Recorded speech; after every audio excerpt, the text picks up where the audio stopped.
Right breaking చూస్తున్నాం. కోనసీమ జిల్లా కే గంగవరం మండలం ఎర్రపోతవరం గ్రామం మెయిన్ రోడ్లో ఉన్న అంబేద్కర్ విగ్రహానికి అవమానం జరిగింది.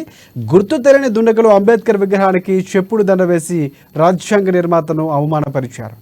మాలలు కించపరుస్తూ లేఖ రాసి ఒక అట్టపై అతికించి దండలలో అంబేద్కర్ విగ్రహానికి వేశారు. ఇక లేఖలో రాజ్యసభ సభ్యుడు పిల్లి సుభాష్ చంద్రబోస్, ఎమ్మెల్సీ తోట త్రిమూర్తులు, పిల్లి రాంబాబుల్లో అవమానపరుస్తూ రాతలు రాశారు. దీంతో నియోజకవర్గ దళిత సంఘాలు ఆందోళనకు దిగాయి. ఇక సంఘటనా స్థలానికి నియోజకవర్గ దళితులు చేరుకున్నారు.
రైట్ బ్రేకింగ్ చూస్తున్నాం. కోనసీమ జిల్లా కే గంగవరం మండలం ఎర్రపోతవరం గ్రామం మెయిన్ రోడ్లో ఉన్న అంబేద్కర్ విగ్రహానికి అవమానం జరిగింది.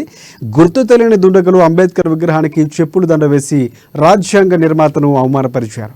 మాలల్లో కించపరుస్తూ లేఖ రాసి ఒక అట్టపై అతికించి దండలతో అంబేద్కర్ విగ్రహానికి వేశారు. లేఖలో రాజ్యసభ సభ్యుడు పిల్లి సుభాష్ చంద్రబోస్, ఎమ్మెల్సీ తోట త్రిమూర్తులు, పిల్లి రాంబాబుల్లో అవమానపరుస్తూ రాతలు రాశారు. దీంతో నియోజకవర్గం దళిత సంఘాలు ఆందోళనకు దిగాయి. సంఘటనా స్థలానికి నియోజకవర్గ దళితులు చేరుకున్నారు. ఎర్రపోతవరం గ్రామంలో బాబాసాహెబ్ అంబేద్కర్ వారి శిలా విగ్రహాన్ని అవమానపరిచే చెప్పుల దండ మెల్ల వేసినటువంటి ఈ ఘటన ఏదైతే ఉందో, ఈ నిన్న రాత్రి జరిగినటువంటి ఈ ఘటన మరి తెల్లారేసరికి మరి ఇలాంటి అవమానకరమైన ఈ ఘటనను ఖండిస్తూ మరి ఏదైతే ఈ రామచంద్రపురంలో మరి మొన్న జరిగినటువంటి 4వ తారీఖున వచ్చినటువంటి విజయం ఏదైతే ఉందో ఆ విజయాన్ని రాజకీయ కోణంలో చూసి ఈ ఘటన చేయించారనేది ప్రధాన ఉద్దేశం. ఖచ్చితంగా ఇది రాజకీయ కోణం తప్ప ఇంకోటి కాదు. అది ఏ పార్టీకి చెందినవాడైనా, ఏ కులానికి చెందినవాడైనా ఖచ్చితంగా ఈ రోజు 2 రోజుల్లో 24 గంటల్లో ఇదేదైతే ఈ ఘటనకు సంబంధించి వ్యక్తులు ఎవరైతే ఉన్నారో ఆ వ్యక్తులకు సంబంధించిన పూర్వపరాలను తీసుకుని కానీ ఖచ్చితంగా ఆ వ్యక్తుల్ని ఇదే విగ్రహం దగ్గర నిలబెట్టి ఈ పోలీస్ శాఖ మాకు చూపించకపోతే ఖచ్చితంగా తీవ్రమైన పరిణామాలు ఉంటాయి. ఏదైతే ఈ ఎలక్షన్ శాంతియుతంగా మరి ఈ రామచంద్రపురంలో అధికారులు అయినటువంటి పోలీసు అధికారులు అయినటువంటి